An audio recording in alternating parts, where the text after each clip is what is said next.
Muy buenos días. Un saludo especial en nombre de la doctora Gloria Estela López Jaramillo, presidente del Consejo Superior de la Judicatura, de la doctora Marta Lucía Olano de Noguera, vicepresidente, y de los demás magistrados que integran la corporación. Bienvenidos a esta conferencia virtual denominada La función ecológica de la propiedad privada constitucional y sus principales manifestaciones en el ordenamiento jurídico colombiano, que hace parte del ciclo de capacitación en Derecho Ambiental. Si bien el Acto Legislativo 01 de 1936 reconoció a la propiedad privada como función social y terminó con el ejercicio arbitrario para su titular, así como con la naturaleza absoluta de ese derecho, fue la Constitución de 1991 la que incorporó en esa función social una de tipo ecológico, cuyo rol explica la Corte Constitucional, que es la de enfrentar el uso indiscriminado de los bienes y derechos particulares en contra de la preservación del medio ambiente sano, considerado como un derecho, como un bien colectivo en cuya protección debe estar comprometida la sociedad entera. La conferencia del día de hoy tiene como propósito comprender, las principales manifestaciones que la función ecológica de la propiedad privada tiene en el ordenamiento jurídico ambiental de nuestro país. En esta oportunidad tenemos el honor de contar con el doctor Héctor Santaella Quintero, abogado, doctor en Medio Ambiente y Ordenamiento Territorial de la Universidad Autónoma de Madrid y magíster en Derecho Administrativo. Ha sido magistrado auxiliar de la sección primera del Consejo de Estado y actualmente se desempeña como docente investigador de la Facultad de Derecho de la Universidad Externada. Bienvenido, tiene el uso de la palabra. Muy buenos días, muchas gracias, doctora Mari Lucero, directora de la Escuela Judicial. Un saludo muy especial, extensivo para la doctora Gloria Estela López Jaramillo, presidente del Consejo Superior, y a todos los servidores judiciales y demás personas que hoy nos acompañan en esta videoconferencia. Yo transmito desde Cúcuta, estoy aquí en la frontera de Colombia, y me complace muchísimo poder ser parte de este ciclo de conferencias en Derecho Ambiental, que es un tema tan central dentro de nuestro ordenamiento jurídico y tan relevante dentro de nuestra actualidad. Hace unos minutos conversábamos con la doctora Mari Lucero y ella nos comentaba cómo había tenido ocasión de hacer un sobrevuelo sobre parques nacionales y pudo apreciar directamente el drama de la deforestación, con todas las consecuencias que esto acarrea nefastas sobre nuestros ecosistemas a nivel interno, nacional, pero también a nivel global, y que se convierte verdaderamente en una preocupación de las autoridades y también del conjunto de la sociedad, ¿de acuerdo? Y por eso, pues yo quiero celebrar mucho esta iniciativa de la Escuela Judicial, del Consejo Superior, porque es fundamental que todas las autoridades del Estado y que los distintos niveles de nuestra sociedad, todos los sectores, todos los actores, tomemos conciencia de este reto que tenemos delante, que no es solo una tarea del Estado, es un quehacer que nos convoca a todos, a los jueces, a los funcionarios judiciales, administrativos, a la industria, a los agricultores. Toda nuestra sociedad está llamada a dar un paso al frente en esta causa de protección de nuestros ecosistemas tan amenazados y tan importantes en estos tiempos. Y en ese orden de ideas, pues verdaderamente poder hablar de esta conferencia sobre la función ecológica de la propiedad privada constitucional y sus manifestaciones en el ordenamiento jurídico es una oportunidad privilegiada para mí. Así que reitero mi agradecimiento y manifiesto nuevamente lo feliz que es para mí esta ocasión de compartir con este auditorio cualificado. Voy a compartir con ustedes una presentación en la que vamos a ir entonces señalando las ideas fundamentales de esta charla, en la que fundamentalmente quisiera detallar las implicaciones fundamentales de esa constitucionalización de la cláusula de función ecológica de la propiedad, que, como lo señalaba la doctora Mari Lucero, se dio entre nosotros con la Constitución de 1991. Como les decía, la idea es hablar fundamentalmente de lo que esto ha implicado. Creo que para hacerlo es importante hacer referencia a cómo la garantía del derecho de propiedad ha sido parte del constitucionalismo de nuestro hemisferio, pues, occidental, desde el principio de los tiempos modernos, vamos a decirlo así, y lo podemos apreciar de manera muy clara en la Declaración de Derechos del Hombre y del Ciudadano, que en el artículo segundo, la Declaración de Derechos del Hombre y del Ciudadano de 1789, que en su artículo segundo declaraba el derecho de propiedad entre los derechos naturales e imprescriptibles de los hombres, y luego, como creo que es conocido, en su artículo 17 catalogaba el derecho de propiedad como un derecho inviolable y sagrado. ¿De acuerdo? Y con eso se evidenciaba entonces la importancia que tenía esa figura central, como todos sabemos, dentro del ideario y dentro de las bases y reivindicaciones del pensamiento liberal del siglo XVIII. Eso impactó naturalmente dentro de nuestro constitucionalismo y lo podemos ver en muchas de nuestras constituciones. La Constitución de Cúcuta, por ejemplo, hace referencia también, 1821, estamos celebrando justamente este año, 200 años de la expedición de esa Carta Constitucional en la Villa del Rosario, aquí muy cerca, y allí en el artículo tercero se hablaba del derecho de propiedad junto con la libertad, junto con la seguridad y la igualdad, como esos derechos que el constituyente imponía al Estado un espacio de leyes justas y sabias. Y allí entonces también se establecía el régimen del derecho de propiedad, de su garantía en el artículo 177. Algo similar pasaba en la Constitución, por ejemplo, también muy liberal de Río Negro, que en su artículo 15 reconocía la propiedad dentro del catálogo de deberes fundamentales del Estado y lo reconocía como uno de aquellos deberes que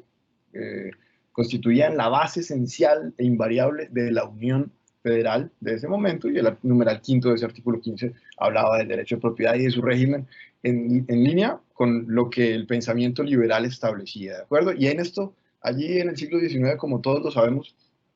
pues hubo todas las disputas posibles entre federalistas y centralistas, entre las gamas de liberales, los liberales radicales y los liberales no radicales, los conservadores naturalmente, y allá había allí grandes disputas, pero algo que fue constante fue la preocupación por la propiedad. No hubo una sola de nuestras constituciones del siglo XIX que no estableciera esa garantía y que no le diera ese tratamiento especial, ¿de acuerdo? Y era natural si se tiene en cuenta esa importancia que se le dio a esta figura en todo este momento de nuestra historia. Y esto empieza a cambiar fundamentalmente gracias al constitucionalismo social de principios del siglo XX, finales del siglo XIX, principios del siglo XX, comienza a haber un gran debate respecto de las bases sobre las cuales se había construido ese orden constitucional del Estado liberal. Y uno de los focos fundamentales de esos cuestionamientos fue el derecho de propiedad. Lo podemos ver en la Constitución de Querétaro, en la Constitución de Weimar, Constitución de Querétaro mexicana de 1917, que en su artículo 27 estableció unas reglas muy particulares respecto al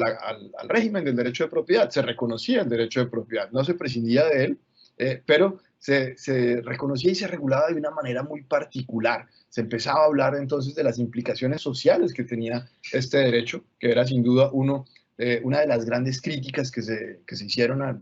ese desarrollo del derecho de propiedad derivado del pensamiento liberal plasmado en la Declaración de Derechos del Hombre y del Ciudadano, luego desarrollado por la codificación de Napoleón, y que sirvió, entre otras, como referente para nuestras codificaciones latinoamericanas. Fue una de las influencias que se tuvo en cuenta allí, y se recibió en nuestros ordenamientos esa idea que todavía tenemos todos los abogados de la propiedad como ese derecho de usar, gozar, disponer de algo, y esa idea individualista del derecho de propiedad con ese contenido siempre invariable es lo que ha ido transformándose con el paso del tiempo. Entonces, les decía, a principios del siglo XX empezamos a ver cómo ese constitucionalismo social empieza a tener una incidencia efectiva respecto de ordenamientos jurídicos concretos. Lo vemos en México en 1917, lo vemos luego en Alemania con la Constitución de Weimar, en cuyo artículo 153 se dice por primera vez de una manera muy categórica: la propiedad obliga. y la ley determina su contenido, sus límites, sus formas, que será una fórmula que luego irá haciendo fortuna y que se irá replicando en distintos ordenamientos, pero que fundamentalmente tiene la virtud de poner de relieve ese vínculo social de la propiedad privada, esa imposibilidad de aislar al propietario como se quiso, como quisieron los liberales, y hacer de él una figura que le hiciera contrapeso al Estado y que fuera también soberano en el ámbito privado, como el Estado era soberano en el ámbito público, y propietario a quien se reconocían entonces unas de facultades muy fuertes y que terminaban por dar lugar a un derecho tendencialmente pues ilimitado, pleno, con todas las atribuciones que el derecho civil le reconocía. Estas normas constitucionales de Weimar van a dar lugar a una discusión doctrinal muy interesante que termina por dar lugar a una sustantivización de la concepción constitucional del derecho de propiedad. Y esto es muy importante porque se logra emancipar, se escinde por primera vez de forma clara la idea de propiedad del Código Civil. Y se dice la propiedad constitucional tiene su propia identidad, tiene un objeto específico, tiene un alcance que debe abarcar toda la realidad jurídico-patrimonial y da lugar a que se vaya elaborando una figura con unos perfiles propios, repito, distintas del derecho tal como lo concebía la doctrina civil, que termina por ser una de las especies de ese gran derecho que cubre y que contempla la Constitución. Fundamentalmente se erige sobre el pilar de la protección de un interés privado, pero al que va aparejado también un interés colectivo, que vamos a conocer en esta parte del mundo pues como la función social, categoría que llega a Colombia en el año 36 con la reforma constitucional del presidente López Pumarejo, artículo 10. Aquí fundamentalmente se ha hecho referencia a la obra de León Digui como gran promotor de esto. Sin duda, León Digui escribió unas páginas decisivas, pero no fue el único, ¿de acuerdo? A finales del siglo XIX, von Jhering en Alemania, Otto von Guericke, Anton Menger, Cimbali en Italia, en Francia, estaba fundamentalmente León Digui y la Escuela de los Servicios Públicos allí haciendo cuestionamientos muy fuertes a la visión liberal del derecho, pero repito, aquí había una gran constelación de pensadores haciendo críticas afiladas a las ideas convencionales que se tenían sobre esta materia. En España, Gumersindo Azcárate fue uno de estos críticos implacables a ese régimen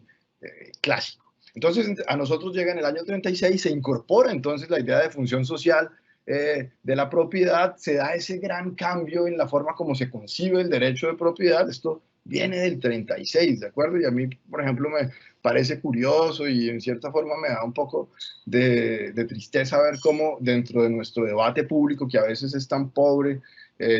y tan crispado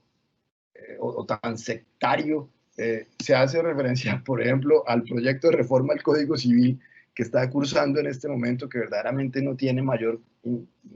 aporte, contribución relevante, y que ha sido objeto de unas críticas muy fuertes por su falta de técnica. Y se critica ese proyecto diciendo es que en Colombia quieren con ese proyecto de ley cambiar el régimen de la propiedad y abrir paso a la extinción del dominio, como si eso no existiera desde 1936, cuando esa reforma constitucional se expidió fundamentalmente para darle piso a la expedición de la famosa Ley 200 del 36, uno de cuyos elementos fundamentales fue esa figura poderosa jurídicamente, pero muy inoperante en la práctica, de la extinción del dominio por incumplimiento de la función social. Figura que tan solo refleja en la práctica, en lo concreto, una decisión que se adoptó en lo normativo desde un punto de vista constitucional, y es: yo reconozco la propiedad privada porque además de servir a la libertad y además de ser un instrumento para garantizar la autosatisfacción de las necesidades del individuo en el plano patrimonial, y tener un vínculo muy claro con el trabajo y con el incentivo del esfuerzo personal, pues además de eso, que es el discurso tradicional del liberalismo, vamos a decir, además de esto, es una función social que implica obligaciones, tal como se dijo en ese momento en ese artículo 10, en una fórmula muy poco precisa en lo técnico, jurídicamente muy problemático, porque es muy ambiguo decir que la propiedad es una función social que implica obligaciones, en especial cuando un párrafo arriba se había dicho que se garantizaba el derecho de propiedad. Y entonces esta fórmula que se adoptó allí en ese momento dio lugar a un debate muy semántico, bastante estéril en mi concepto, a lo largo de los años 30, 40 y 50, y que luego zanjó la jurisprudencia de la Corte Suprema de Justicia diciendo, naturalmente, la propiedad no ha dejado de ser un derecho, la propiedad es un derecho, pero debe relativizarse y debe ponerse al servicio de intereses generales. Y bueno, esta idea de la relativización de la concepción individualista, de la abrogación de cualquier posibilidad de concepción egoísta o de uso arbitrario de la propiedad, pues hizo carrera desde esta reforma constitucional y, repito, dio pie para que se expidieran leyes tan importantes en lo social, como por ejemplo la ley 200 del 36, en lo urbanístico. Un poco antes de que se expidiera esta ley, esta reforma constitucional, se expidió la ley 195 del 36 que impuso algunas obligaciones urbanísticas, pero repito, eso ya era ahí como en el umbral de la expedición de este proyecto de reforma constitucional, después del cual no solo se expidió la ley 200 del 36, se expidieron también normas muy importantes en lo ambiental, como fue por ejemplo el caso de la ley segunda del 59, que creó los parques nacionales naturales y las zonas de reserva forestal. La ley 200 del 36 fue esencialmente y en grandes líneas una reforma agraria fallida, todos lo sabemos, todavía hoy seguimos hablando de eso, y nos sigue doliendo mucho la falta de una reforma agraria, pero allí también hubo medidas de protección de aguas y bosques, y es una norma donde se podía advertir la preocupación por lo ambiental. Para el año 36 no había todavía, no se había consolidado, no se había formado el derecho ambiental como disciplina, algo que solo sucederá en los años 70, pero hay allí normas de protección de recursos naturales, hay una preocupación por la protección de recursos naturales. La Constitución de Weimar, la Constitución de México también expresaban esa sensibilidad, ¿de acuerdo? Pero repito, el derecho ambiental como una construcción consolidada, consistente, que parte del reconocimiento de ese bien jurídico colectivo que es el medio ambiente, pues tardará unos años en llegar. En los años 70, con base en la reforma constitucional del 36, se expidió también el Código de Recursos Naturales, el Gran Decreto Ley 2811 del 74, que entre otras declara el medio ambiente como patrimonio común, señala que hay una causa de utilidad pública de interés social en la protección y manejo de este bien común, consagra, proclama el derecho a disfrutar de un medio ambiente sano. Mucho antes de que la Constitución lo hiciera, ya nuestro Código de Recursos Naturales lo había hecho, declara como propiedad pública los recursos naturales renovables, sin perjuicio de los derechos adquiridos, señala con bastante prudencia y con bastante ecuanimidad, reconoce que los derechos de propiedad que se ejercen sobre los recursos naturales debe ejercerse con arreglo a su función social, que era lo que existía en ese momento, ¿de acuerdo? No, se hablaba de función ecológica, esto vendrá más adelante, pero en ese momento se decía esto: los derechos de propiedad sobre recursos naturales deben ejercerse de conformidad con su función social, ¿de acuerdo? Porque la función social vino a ser una cláusula general que alojaba toda clase de intereses colectivos, de intereses públicos que confluían respecto de la propiedad. Y era entonces un gran saco, un gran costal a donde, repito, llegaban y se alojaban todos estos intereses que podían, intereses generales, vamos a llamarlos, que confluían sobre derechos de propiedad. El Código de Recursos Naturales también habla de la necesidad de que hayan reglas sobre la zonificación, que se ponga en marcha una zonificación ambiental, regula aprovechamientos privativos de recursos naturales, del suelo, tiene unas reglas clarísimas, fundamentales, muy importantes, esenciales sobre el aprovechamiento del suelo. El suelo es un recurso natural, ¿de acuerdo? Es un recurso natural susceptible de apropiación privada. Claro, claro que lo es, pero es un recurso natural. Y en ocasiones ese recurso natural va a alojar o va a albergar unos ecosistemas extraordinarios, merecedores de una protección especialísima, ¿de acuerdo? Que puede ser el caso de los parques nacionales naturales, que puede ser el caso de las reservas forestales protectoras. Pero siempre el suelo va a ser un recurso natural merecedor de protección, y esto creo que es muy importante que todos lo tengamos en cuenta, en especial ahora que nos acompañan tantos funcionarios judiciales, es importante tenerlo en cuenta, ¿de acuerdo? La ordenación del territorio, el urbanismo supone siempre transformación y habilitación de suelo para el desarrollo de una actividad de interés general esencial, como es el crecimiento de la ciudad, la generación de vivienda, de espacios públicos. Todo esto es muy relevante, pero siempre va a suponer y ojo a esto, intervención, transformación de un recurso natural. Por eso es imperativo tener en cuenta que esta actividad no se puede dar simplemente sobre la preocupación de atender necesidades económicas. Debemos también siempre, como ya lo vamos a manifestar más adelante, ponderar las implicaciones ecológicas de esto, porque cada vez que yo modifico un POT,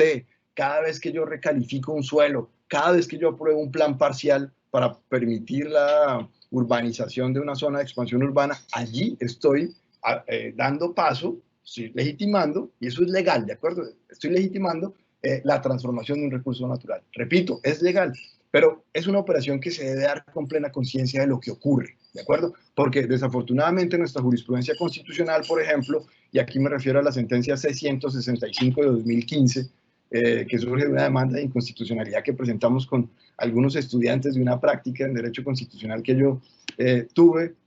por esa época, y demandamos una norma de la ley de macroproyectos urbanos, la ley 1469 de 2011, que habilitaba la posibilidad de desarrollar macroproyectos en suelo rural.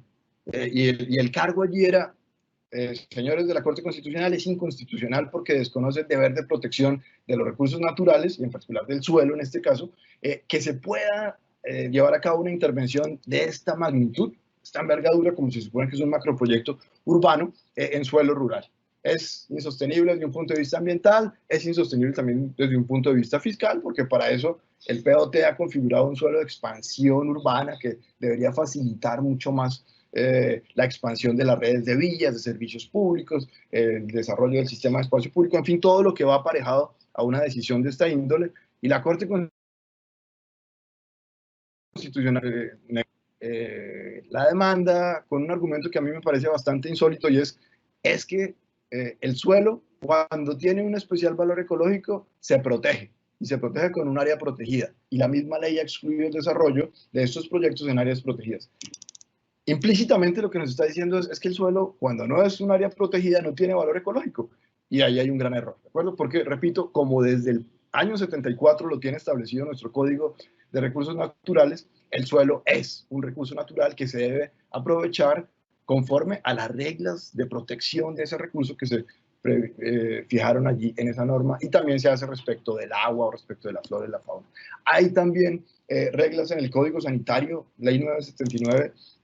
Ley 9 del 79, que son importantes para la protección de los recursos naturales en materia de emplazamiento de actividades industriales, de mataderos, de emisiones a la atmósfera o de vertimientos, y todo esto se hizo con base en esa cobertura importante que brindó la reforma constitucional del 36 y su cambio tan significativo a la concepción y a la estructura y finalidad del derecho de propiedad expresado en ese artículo 10 de ese acto legislativo. La ley 84 del 89, que es el Estatuto de Protección Animal, también se expidió en ese momento, y allí también entonces se fijaron límites importantes a la protección,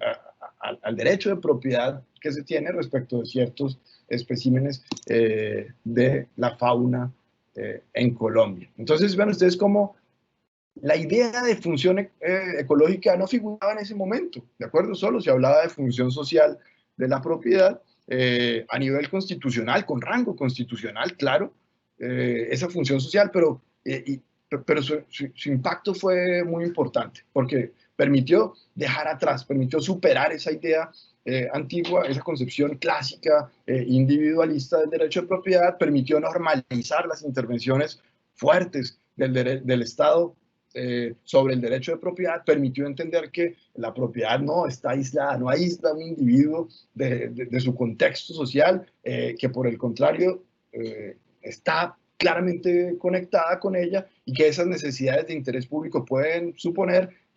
límites, cargas, condiciones, facultades de obligatorio ejercicio para un propietario. ¿De acuerdo? Que es lo que vemos en esta legislación. Pero repito, todo esto bajo ese gran paraguas que era la cláusula general de función social de la propiedad. A partir de ese momento en Colombia ya no era indispensable expropiar a alguien cuando quiera que se imponían unas fuertes condiciones de ejercicio de un derecho de propiedad, vean ustedes, y se normalizó tanto que la ley segunda del 59 prohibió la venta de parques, de propiedades privadas en parques nacionales naturales, o restringió una cantidad de actividades en esas áreas. Entonces, eso estaba claro, lo teníamos desde entonces, pero sin duda en el año 91 tenemos un cambio muy significativo también en términos de protección de los recursos naturales. Y toda nuestra constitución del 91 y todo aquello que hemos llamado, que la jurisprudencia constitucional ha llamado la constitución ecológica, y que apunta fundamentalmente a expresar ese nuevo pacto con la naturaleza, esas nuevas condiciones de relacionamiento entre el Estado, la sociedad y esta prodigiosa naturaleza que se nos ha concedido en este país, pues entonces naturalmente todo esto tiene influencia respecto de cómo opera, cómo se concibe, cómo se regula, cómo se pone en práctica el derecho de propiedad, ¿de acuerdo? Y la Constitución del 91 es hija de su tiempo, ¿de acuerdo? Y para 1991 el derecho ambiental como disciplina jurídica ya se había consolidado, en primer lugar, pero adicionalmente ya podíamos empezar a ver una notable internacionalización de los temas ambientales, es decir, el orden internacional, la comunidad internacional ya se había empezado a implicar en esta materia, no se habían producido naturalmente instrumentos claves como puede ser la Declaración de Río, o el convenio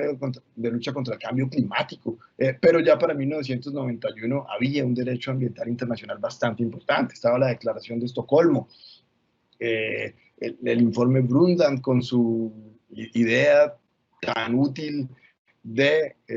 desarrollo sostenible y todo un acervo de instrumentos internacionales que ponían de presente la necesidad de empezar a brindar una tutela efectiva a los recursos naturales, ¿de acuerdo? Y luego el derecho ambiental que nos decía, hay una disciplina jurídica preocupada, concernida por la guarda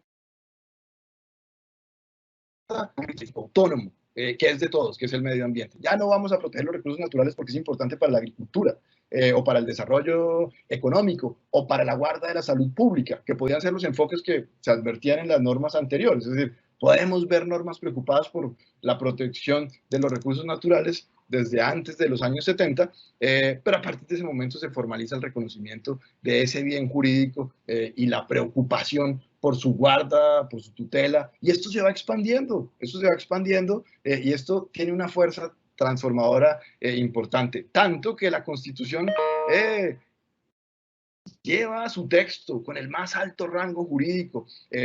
esas cláusulas ecológicas, ¿de acuerdo? E incorpora como algo estándar, vamos a decir, de nuestro tiempo, esa preocupación por lo ambiental, ¿de acuerdo? Se convierte en un elemento de estabilización del orden jurídico, un elemento esencial del pacto constitucional y un elemento definitorio del constitucionalismo contemporáneo. Es decir, de los años 70 para acá, lo podemos ver en las constituciones que se han expedido, España, Grecia, Portugal, en Europa, esas que nos sirvieron de modelo a nuestro constitucionalismo latinoamericano de los 90, de Colombia, de Perú, pero también lo podemos ver en el constitucionalismo latinoamericano más reciente, pues a día de hoy no puede haber una constitución que no tenga ese componente ecológico, ¿de acuerdo? De la misma manera que a día de hoy no hay una constitución que no tenga una constitución económica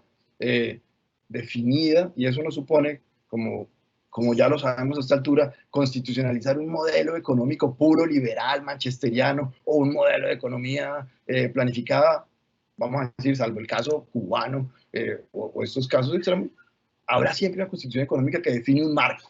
y habrá siempre una constitución ecológica que define ese compromiso fundamental de la sociedad con la protección de los recursos naturales. Y entonces nuestra constitución tiene las bases de ese nuevo pacto con la naturaleza, ¿de acuerdo? Para 1991 hay una preocupación de nuestro constituyente por lo que sucede con los recursos naturales. Y por eso entonces tiene esa gran constelación de normas que se ha conocido como Constitución Ecológica, pero además desde un punto de vista concreto ya nos dice que la propiedad es una función social. Desafortunadamente se siguió la misma fórmula poco técnica y muy semántica, con una gran carga simbólica, sí, pero poco técnica en lo jurídico, de que la propiedad es una función social que implica obligaciones, y se le añade que como tal le es inherente una función ecológica. Ya vamos a ver qué creo yo que significa esto. Adicionalmente se dice, el legislador determinará qué bienes públicos y privados en general tienen un régimen de inalienabilidad, inembargabilidad e imprescriptibilidad. Es decir, en Colombia ese régimen de protección especial no es sinónimo, ojo, en nuestra Constitución y desde nuestra Constitución. Desafortunadamente esto no se ha todavía elaborado lo suficiente, pero no es sinónimo de bien de uso público, ni de bien público. Es sinónimo de un régimen, de un bien con una especial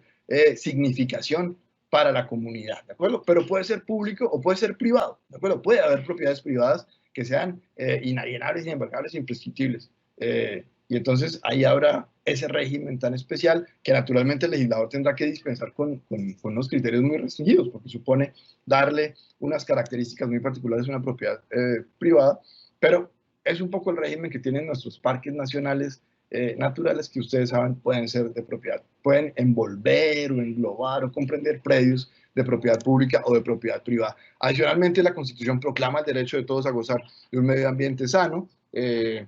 lo que se convierte entonces en una fuente de obligaciones y competencias para el Estado, en un derecho judicialmente exigible por todos y en un principio que irradia la totalidad del ordenamiento jurídico, algo muy importante. Adicionalmente, la Constitución tipifica el medio ambiente como un bien jurídico de titularidad colectiva, cuando dice que es parte de los derechos colectivos que se amparan por vía de acción popular, y también en el 333 legitima la limitación de la propiedad por razones ambientales, ¿de acuerdo? Entonces ahí, eso en términos generales, ¿de acuerdo? Eso en términos generales desde el punto de vista de lo que dice, vamos a decir, nuestra Constitución ecológica, pero en particular desde el punto de vista de la función ecológica, pues ahí hay unas implicaciones muy importantes. Entonces, podemos, por favor, pasar a la siguiente diapositiva. Y entonces, lo que podemos ver es que esa decisión del constituyente que se expresa en el artículo 58, párrafo 2, infine, pues en la parte final del artículo 50, del párrafo 2 del artículo 58, cuando se dice que la propiedad es una función social que implica obligaciones y que como tal le es inherente una función ecológica, pues podemos decir, allí hay algo más que no solo se está poniendo de relieve la dimensión ambiental de la propiedad, que eso naturalmente es bastante importante, pero aquí hay decisiones estructurales que adopta el constituyente, ¿de acuerdo? Está incidiendo respecto de la imagen constitucional del derecho. La imagen constitucional del derecho es aquello que el constituyente le impone como una guía al legislador y a todos los poderes públicos para que procuren su materialización, ¿de acuerdo? En el año 95 la Corte Constitucional declaró inconstitucional el adverbio arbitrariamente, que estaba contenido en el artículo 669 del Código Civil, donde se decía que el derecho de propiedad era el derecho de usar, disponer de las cosas de la manera arbitrariamente de las cosas, sin perjuicio de los derechos de terceros y de los límites establecidos por la ley, y declaró inconstitucional el adverbio arbitrariamente porque dijo, esto no consulta la imagen constitucional del derecho. Es decir, nuestra Constitución, como todos lo sabemos, es una Constitución rica en contenidos materiales que establece principios, valores, fines del Estado, derechos individuales, colectivos, sociales, económicos, culturales, ambientales, de todo. Es decir, está cargada de contenidos materiales y por eso cumple una función de guía del legislador y de las decisiones públicas muy importantes. Y entonces aquí cuando se dice la propiedad es una función social que implica obligaciones y a la que también es inherente una función ecológica, está diciéndonos, ojo, que la imagen constitucional del derecho ya presupone que hay un interés privado que naturalmente se debe preservar porque va a ser definitorio del derecho. Es un derecho de propiedad privada, por lo tanto yo no podría anular, no podría desconocer la legitimidad de ese interés privado. No es lo mismo una propiedad privada que una propiedad pública. La propiedad privada siempre tendrá envuelto un interés privado, no el máximo, no supone el derecho a la máxima utilidad posible respecto de un bien, pero sí supone un mínimo de utilidad privada que debe estar allí, pero además me dice una función social, que durante mucho tiempo, por varias décadas en Colombia, la categoría de función social fue el gran contrapeso al interés privado y fue lo que permitió entonces desarrollar esas distintas normas que hacían posible desarrollar o proteger o promover los intereses públicos que confluían respecto al ámbito de la propiedad, temas como la Ley 200 del 36 y su reforma agraria fallida, la Ley segunda del 59, la Ley novena del 79, el Código Sanitario, temas urbanísticos como el Decreto Ley 1333 del 86 o la Ley novena del 89 o la Ley 84 del 89 en materia de protección animal, ¿de acuerdo? Entonces, estaba allí esos dos grandes polos y luego viene esta nueva, este aditamento que le impone la Constitución del 91 y dice, y además hay una función ecológica. Y entonces, Vamos a ver qué significa en mi criterio esto, porque podemos decir, ya esa necesidad de conectar la propiedad privada con los intereses colectivos, lo habíamos logrado en el 36, ¿de acuerdo? De una manera que no fue tan potente como lo que hemos visto desde el 91, porque en el 91 la Constitución, con esa gran constelación de intereses públicos y colectivos y con esos contenidos materiales que consagra, naturalmente anticipa o predetermina el sentido de la función social y ecológica, porque serán fundamentalmente cláusulas al servicio de la materialización de ese programa constitucional tan rico o tan nutrido, pero, repito, en el 91 se le da un rango constitucional a la función ecológica y eso tiene implicaciones. ¿De acuerdo? Entonces, en primer lugar es señalar, eso afecta a la imagen constitucional del derecho y por lo tanto esto va a determinar ese papel de función de guía, esa función de guía que desarrolla la Constitución y esos vínculos que se generan en positivo, es decir, haga, y en negativo, es decir, no haga para los poderes públicos como consecuencia de esta determinación. Luego, formaliza que el reconocimiento del derecho de propiedad tiene un nuevo fundamento y no solo es entonces el fundamento liberal, que podría ser ese vínculo tan fuerte con la libertad, con la dignidad, con el trabajo del hombre, para un liberal clásico, como por ejemplo lo era Diego Mendoza Pérez, uno de los rectores de nuestra universidad, que tiene un libro de 1919 respecto al derecho de propiedad. La propiedad era la libertad. No es que fuera parte de la libertad. Dice Diego Mendoza, la propiedad es la libertad. Entonces, sin propiedad no hay libertad, ahí hay ese fundamento claro, pero el constitucionalismo social nos dice, pero además hay una responsabilidad frente a la comunidad. Yo reconozco derechos de propiedad no solo porque sirve al individuo y al discurso liberal, sino porque también sirve a la comunidad. Cuando yo le impongo al propietario cargas o responsabilidades, pues le estoy imponiendo un deber social y le estoy poniendo entonces una tarea, una función.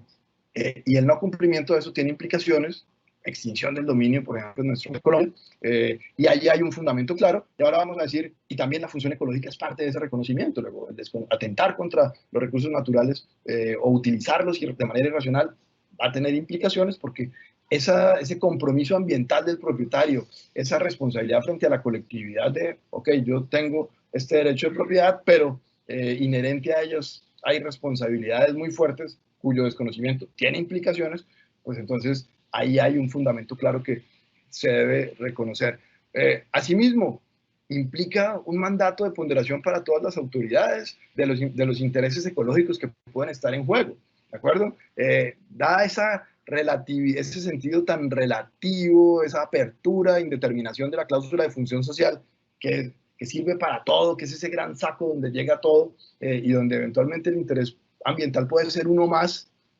pues cuando yo hablo de la función ecológica, lo elevo en rango y digo, no me ponga este interés en el fondo del costal, quiero que se pondere siempre, quiero que se tenga en consideración siempre. No solo que haya una valoración de los múltiples intereses públicos que puede haber en una determinada situación de propiedad, quiero que siempre tenga en cuenta los intereses ecológicos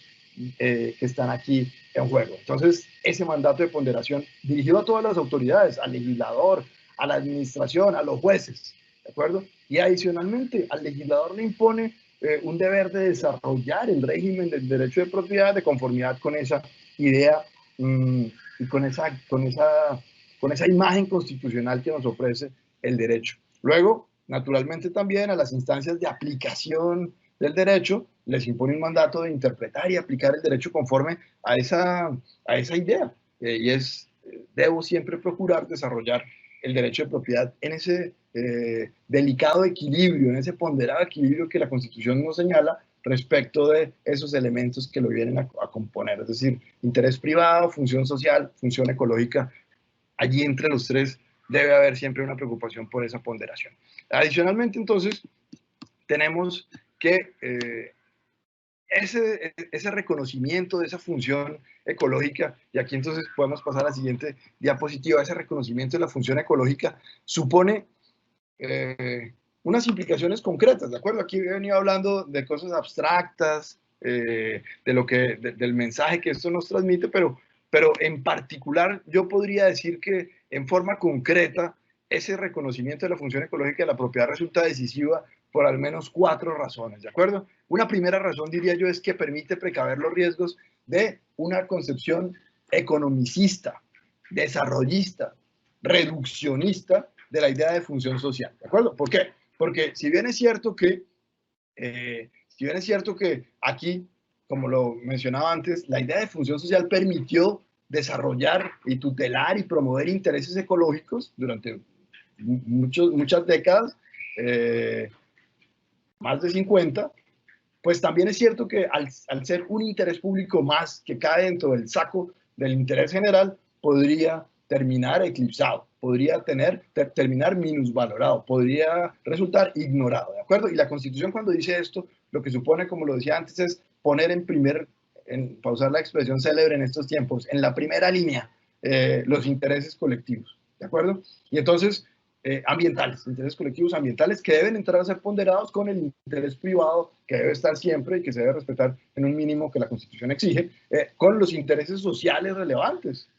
vinculados con la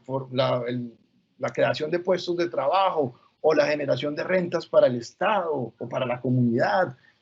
o el desarrollo de proyectos productivos que van a tener un impacto importante en la economía. En fin, escinde lo ambiental de esos intereses generales que de manera global y omnicomprensiva estaban amparados por el paraguas de la función social y lo pone allí como un elemento a siempre tener en cuenta, ¿de acuerdo? En segundo lugar, lo que nos dice es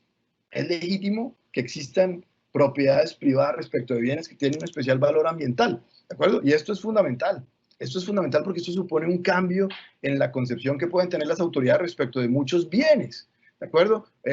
Podría decirse que en algún momento de nuestra historia existía un vínculo automático entre la tutela del interés general y la propiedad pública, pero eso ocurría cuando la propiedad privada estaba dominada por esa visión individualista. A día de hoy no obsta en absoluto que yo tenga una propiedad privada y que le imponga unas fuertes cargas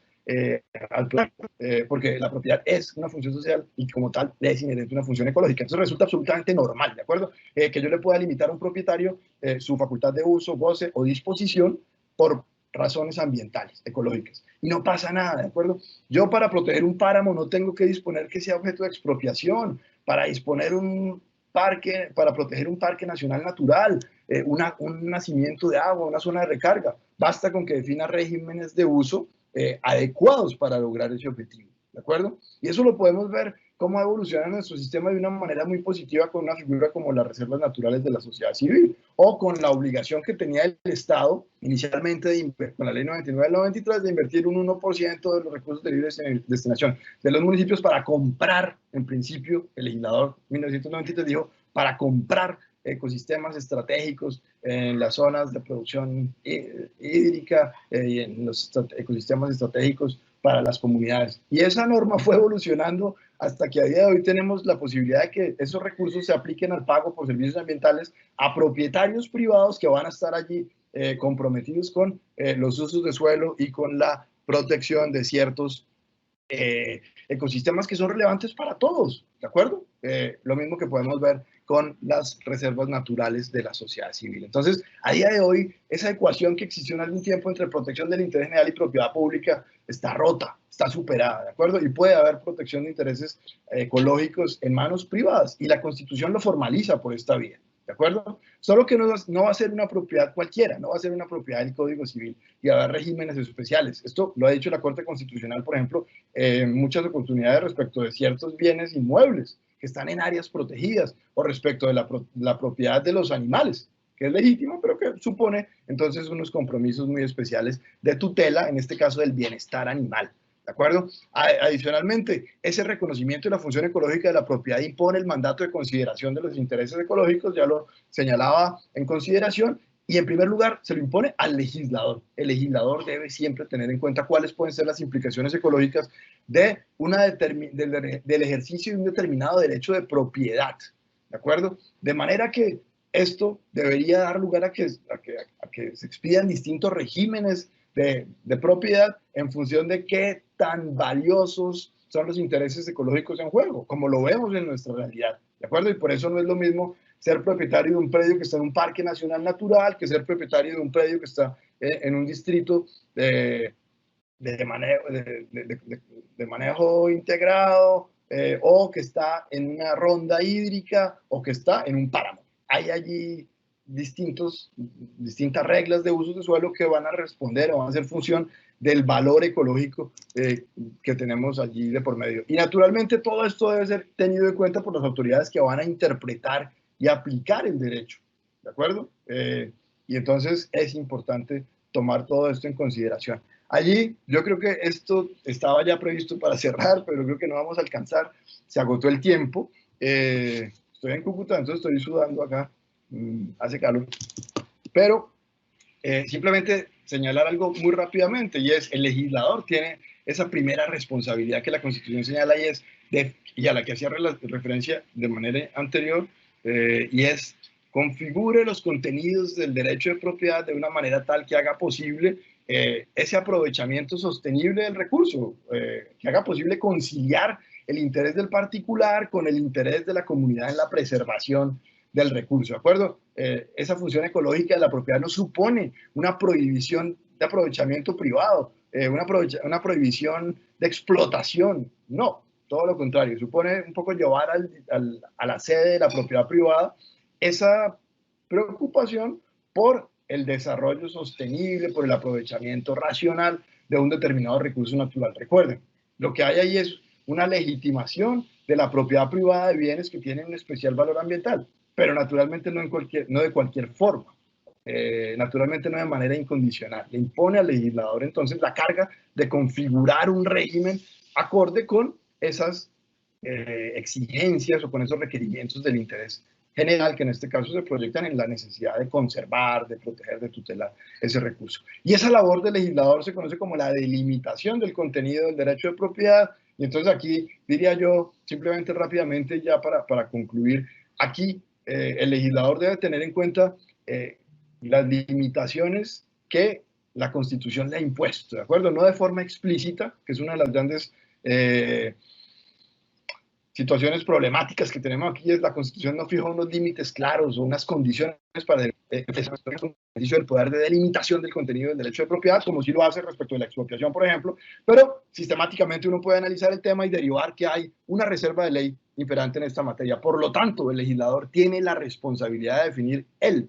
los elementos fundamentales, las bases esenciales del régimen de la propiedad cuando haya implicaciones ecológicas especiales. No, naturalmente esto no es incompatible con que se descargue en la administración pública expedir un plan de manejo ambiental, porque es un documento tan técnico que necesita una participación de la comunidad tan especial y tan activa que mal podría hacerlo el legislador. Es válido que lo haga, pero el marco general debe ser definido por la ley, porque hay una reserva de ley en juego. Luego, naturalmente, el legislador debe tener en cuenta las limitaciones competenciales que la misma Constitución le ha fijado y que ha dicho, legislador, usted en Colombia no expropia. Por lo tanto, el legislador no podría nunca imponer unas reglas de aprovechamiento tan restrictivas que pueda decir, aquí se anuló, aquí se asfixió el interés privado, se negó por completo ese mínimo de utilidad privada que debe existir para que una propiedad sea reconocible como tal. Y entonces no podría nunca llegar a tanto, porque sería expropiar, y el legislador en Colombia no puede expropiar, solo la administración o los jueces.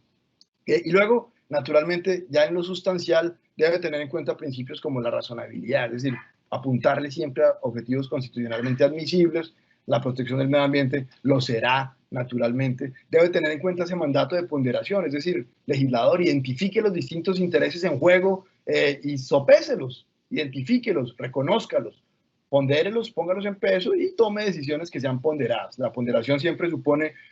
un mandato de procedimiento, pero también un resultado. Un mandato de procedimiento que es identifique intereses en conflicto, sopéselos y luego un resultado y llegue a una decisión que sea ponderada, ¿de acuerdo? Que responda al principio de proporcionalidad del que ya hablaré, respete el contenido esencial del derecho, que deberá ser siempre desde un punto de vista constitucional un mínimo de aprovechamiento privado, un mínimo de utilidad privada que se reconozca al particular, ¿de acuerdo? Aquí la Corte Constitucional suele muchas veces ser contradictoria, porque la Corte nos habla de la necesidad de construir una idea de propiedad desde la Constitución, un régimen de la propiedad desde la Constitución, pero siempre termina apelando a las categorías del Código Civil y diciéndonos que el contenido esencial es el uso, el goce y la disposición que como mínimo deben estar presentes. Y eso, repito, no es consistente ni con el discurso constitucional contemporáneo, ni con las decisiones que la Corte ha adoptado, porque la Corte ha terminado por validar normas legales donde se prohíbe la enajenación de un bien, por ejemplo, y habría entonces una discusión importante respecto a si allí no se atentó contra ese mínimo de disponibilidad que debería haber siempre, y es poder vender. En la C-189 de 2006 la Corte validó esa prohibición de venta de tierras privadas en parques nacionales naturales,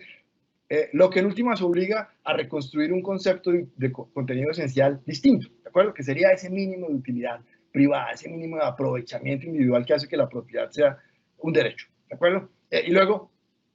legislador, tenga en cuenta la proporcionalidad, ¿de acuerdo? Si usted va a restringir el mínimo de utilidad privada, que eso sea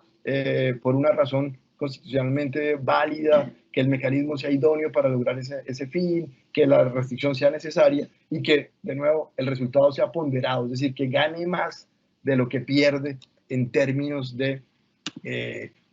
promoción de la utilidad privada. Entonces, creo yo que allí tenemos una visión general de lo que podría suponer y de lo que nos ha aportado en términos constitucionales el reconocimiento específico de la idea de función ecológica. Repito, que es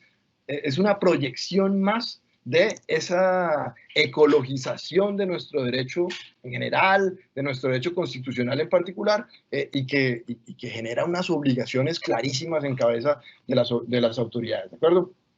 Primeras,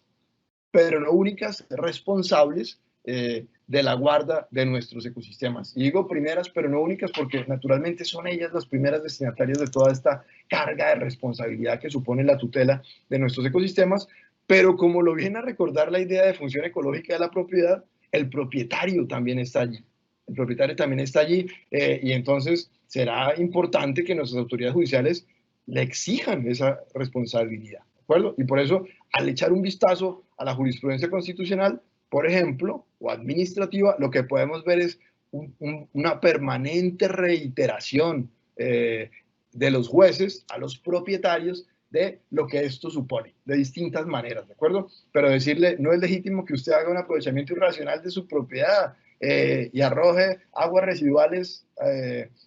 o la tierra que usted acaba de mover la arroje al río. Es probable que usted tenga un animal que está en vía de extinción exhibido en la calle, o que usted utilice para el desarrollo de su actividad económica, circo, animales salvajes, o que usted tenga un coto de caza privada. ¿De acuerdo? Es una permanente reiteración y aquí la jurisprudencia ha sido bastante reiterada, consistente, ajustada a la Constitución, que es lo que creo yo necesitamos en este caso. Muchísimas gracias. Creo yo que aquí podemos cerrar para dar paso a las preguntas y al debate con todos. Muchas gracias, doctor Santaella, por su muy ponderada explicación sobre este tema tan importante. Y vamos al fragmento de preguntas. Doctor Santaella, ¿cuáles han sido los aportes del Poder Judicial frente al reconocimiento y aplicación de la función ecológica de la propiedad privada? Aquí, doctora Marilucero, aquí uno puede ver, como lo comentaba antes, que la jurisprudencia administrativa y la jurisprudencia constitucional han tenido un papel bastante destacado, ¿de acuerdo? Porque han sido, en últimas, agentes importantes de la concreción de esta idea muy abstracta que, por ejemplo, la Asamblea Constituyente no estaba muy bien definida, pero que podemos ver cómo ha ido ganando perfiles más concretos con las decisiones de los jueces. Entonces, si uno echa un vistazo a la jurisprudencia constitucional, por ejemplo, puede ver que la Corte Constitucional ha echado mano de la función ecológica para defender el régimen que se ha impuesto de restricción de usos y facultades a los propietarios en áreas protegidas, por ejemplo. Y entonces vemos cómo la Corte en muchas oportunidades ha validado normas legales que restringen esos atributos clásicos del derecho de propiedad, por ejemplo, el poder de disposición de un predio privado respecto de un área que conforma un parque nacional natural, es un caso, o el poder de uso y aprovechamiento de un predio privado en una zona calificada como área de protección, o, por ejemplo, en relación con la protección de animales, como lo mencionaba antes, el caso de la lorita Rebeca, que estaba en vía de extinción y que lo tenía una señora y era su mascota, pero impera el afán por proteger este bien jurídico y se restringen entonces derechos de propiedad, o para validar también el régimen que se impone al desarrollo de ciertas actividades económicas y que requieren de licencia ambiental, por ejemplo, o medidas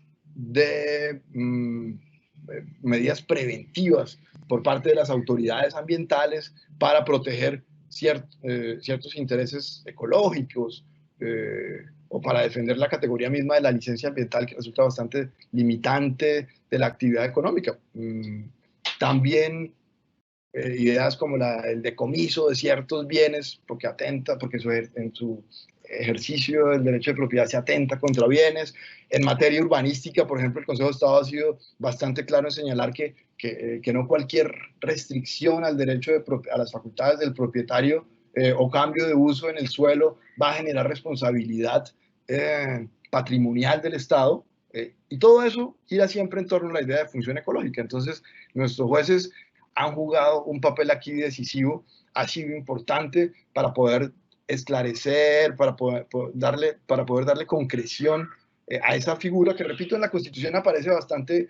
volátil. Si uno se va a los debates de la Constituyente, tampoco hay mucho detalle técnico que permita orientarla en concreto, pero en nuestra jurisprudencia sin duda que podemos encontrar unos aportes valiosos en este campo. Doctor Santaella, ¿puede la función ecológica de la propiedad privada ser sustento para ampliar los determinantes ambientales previstos para el ordenamiento territorial?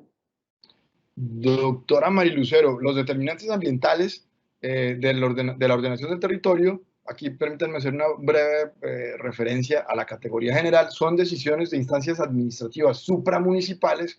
que agencian o gestionan intereses generales merecedores de una especial protección y que resultan vinculantes para las autoridades municipales al momento de expedir o revisar un POT. Los intereses ambientales están allí presentes y por eso el artículo 10 de la ley 388 del 97 les da ese tratamiento y lo hace de una forma muy amplia, reconociendo la categoría de determinante ambiental a decisiones de tipo normativo en relación con áreas protegidas, con costas, con fuentes de agua, a los instrumentos de gestión y de sistemas, a políticas que se pueden adoptar, a reglas generales que pueden expedir las autoridades. Luego, en principio uno podría decir que la función ecológica debería ser la base para que el legislador eventualmente amplíe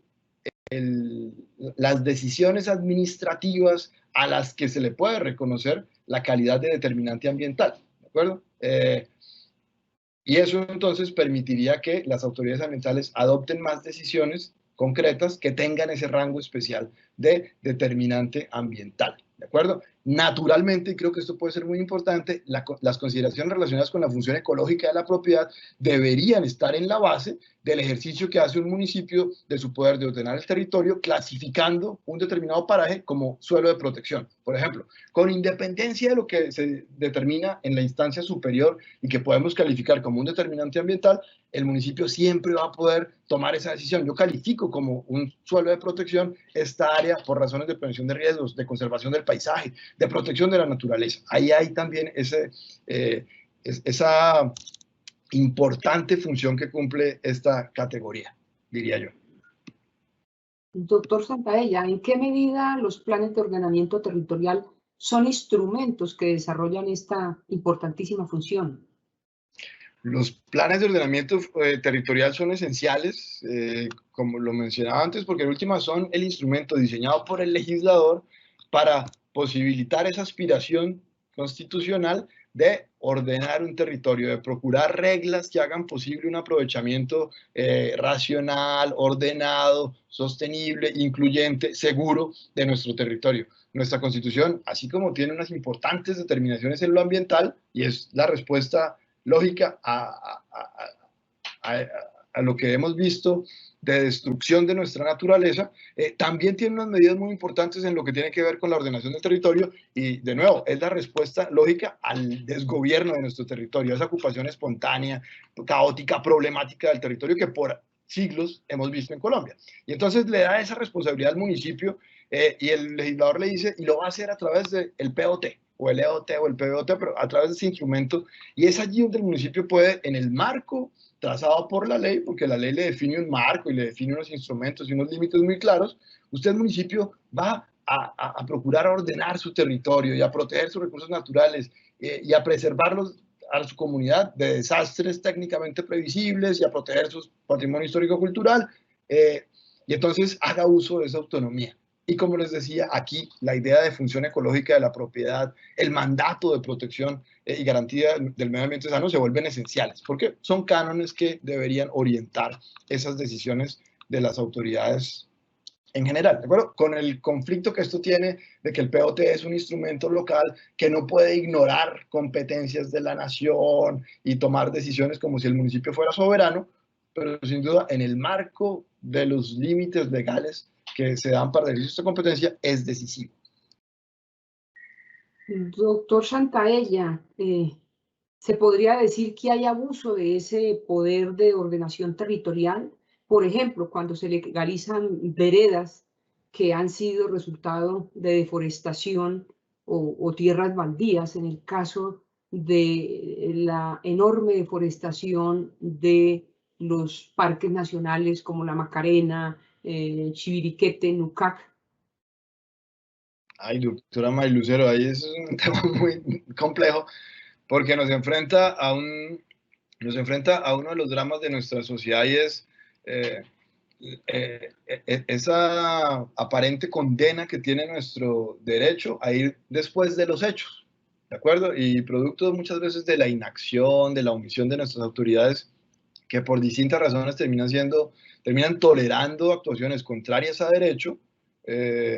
luego se generan dilemas como ese, y es, ¿qué hago yo con la comunidad que se asentó de manera irregular en la Reserva Forestal de los Cerros Orientales de Bogotá y de tantas otras zonas de protección ambiental del país? ¿De acuerdo? El caso de Bogotá y los Cerros Orientales es muy elocuente, es muy conocido, pero hay también problemas en Cali, en Medellín.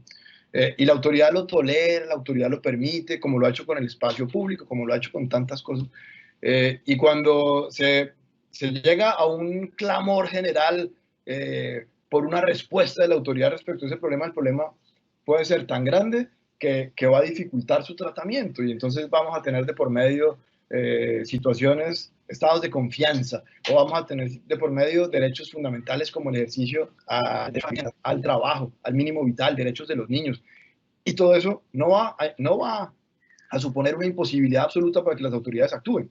pero sí va a condicionar en extremo esa acción de la autoridad y va a rodearlo entonces de unas condiciones que lo van a encarecer, lo van a dilatar en el tiempo. ¿Y qué pasa cuando una autoridad legitima esto? Bueno, pues probablemente es una mala decisión, porque termina por enviar un mensaje que es equivocado, ¿de acuerdo? Pero desde otro punto de vista y desde una orilla pues pragmática, uno también podría entender que aquí, más que una claudicación, hay una especie de respuesta pragmática de una comunidad que dice, ok, no podemos no legalizar esto, no podemos no darle servicios públicos a esta comunidad, no podemos mantenerlos en la marginación, no tenemos recursos, vamos a... Es decir, se terminaría por ser una situación que habría que ver en casos concretos, ¿de acuerdo? Porque en la práctica resultan bastante complejos. Sin duda que hay situaciones que generan un rechazo frontal y que no podrían ser toleradas bajo ninguna circunstancia, como las que usted comentaba en su ejemplo, atentar contra un ecosistema tan especial como puede ser un parque nacional natural para la ganadería extensiva. Bueno, ahí difícilmente podría, ahí el derecho creo yo que tiene unas reglas muy claras, ¿de acuerdo? Y entonces lo que podemos exigir como sociedad solamente es una cosa, y es que se cumpla el derecho. Pero cuando las cosas no son tan claras y cuando empieza a haber una constelación muy compleja de intereses, pues como nos ha enseñado nuestro juez constitucional, eventualmente hay que hacer un ejercicio de ponderación muy cuidadoso y procurar armonizar esos intereses en la mayor medida de lo posible con las limitaciones presupuestales que tenemos, ¿de acuerdo? Lo que se vuelve entonces todo un reto para nuestras administraciones municipales, que son aquí